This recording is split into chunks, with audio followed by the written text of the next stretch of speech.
சிவனுக்கு வில்வ இலை நீங்கள் பறிக்கணுன்னாக்கா சூரிய உதயத்துக்கு முன்பே நீங்கள் வில்வ இலையை பறிச்சிக்கணும். இல்லை உணவு சமைக்க காய்கறி மளிகை ஜாமான் வாங்குறதுக்கு எல்லாமே சந்திர ஓரை மிக சிறப்பான. அனைவருக்கும் என் அன்பான காலை வணக்கங்கள். சிவனுக்கு வில்வ இலை நீங்கள் பறிக்கணுன்னாக்கா சூரிய உதயத்துக்கு முன்பே நீங்கள் வில்வ இலையை பறிச்சிக்கணும். தண்ணி தெளித்து விட்டு அந்த வில்வ இலையை நம்ம பாவிக்கலாம். அதில் எந்த ஒரு குற்றமும் இல்லை. தொடர்ந்து இன்றைய பஞ்சாங்கம் பார்ப்போம். இன்றைய தேதி 13ஆம் தேதி 6ஆம் மாதம் 2026 சனிக்கிழமை, தமிழ் மாதம் வைகாசி. இன்றைய சூரிய உதயம் 7:04, சூரியாஸ்தமனம் 7:22. இன்றைய திதி தேய்பிரை திரியோதசி. முடியும் நேரம் இன்று மாலை 6:38. அதன் பிறகு சதுர்த்தசி ஆரம்பமாகும். நட்சத்திரம் பரணி. பரணி நட்சத்திரம் முடியும் நேரம் ஆங்கில தேதியின் முறைப்படி 14ஆம் தேதி விடிகாலை 6:35 முடிவடைந்து கார்த்திகை ஆரம்பமாகும். இன்றைய யோகம் அமிர்த யோகம். நல்ல நேரம் காலை 8:36 9:07 வரை. அதன் பிறகு 11:40 2:14 வரை. மாலை வேளையில் 6:20 7:22 வரை.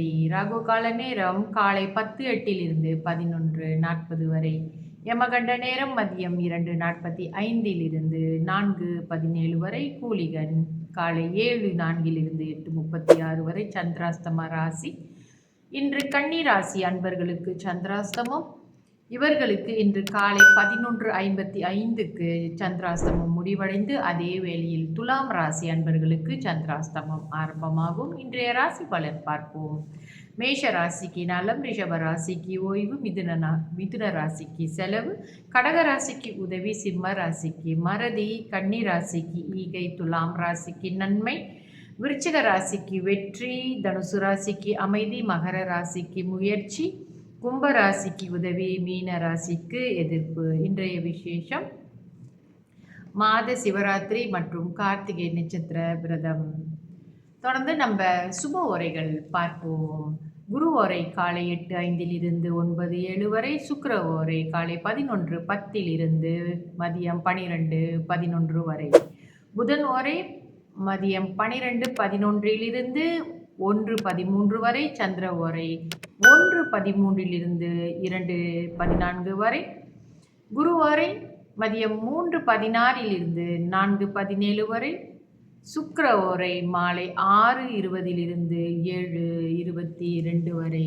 தொடர்ந்து நம்ம சந்திர ஓரைக்கு என்னென்ன செய்யலாம் என்று நம்ம பார்ப்போமே. சந்திர ஓரையில் பொதுவாகவே முகூர்த்த நாள் குறிப்பது எல்லாம் மிக அற்புதமாக இருக்கும். சந்திர ஓரையில் உணவு சமைக்க காய்கறி மளிகை ஜாமான் வாங்குறதுக்கு எல்லாமே சந்திர ஓரை மிக சிறப்பான ஓரை. குழந்தைகளுக்கு முதல் நீங்கள் அன்னம் ஊட்ட போகிறீங்கனாலும் அந்த சந்திர ஓரையிலே செய்யலாம்.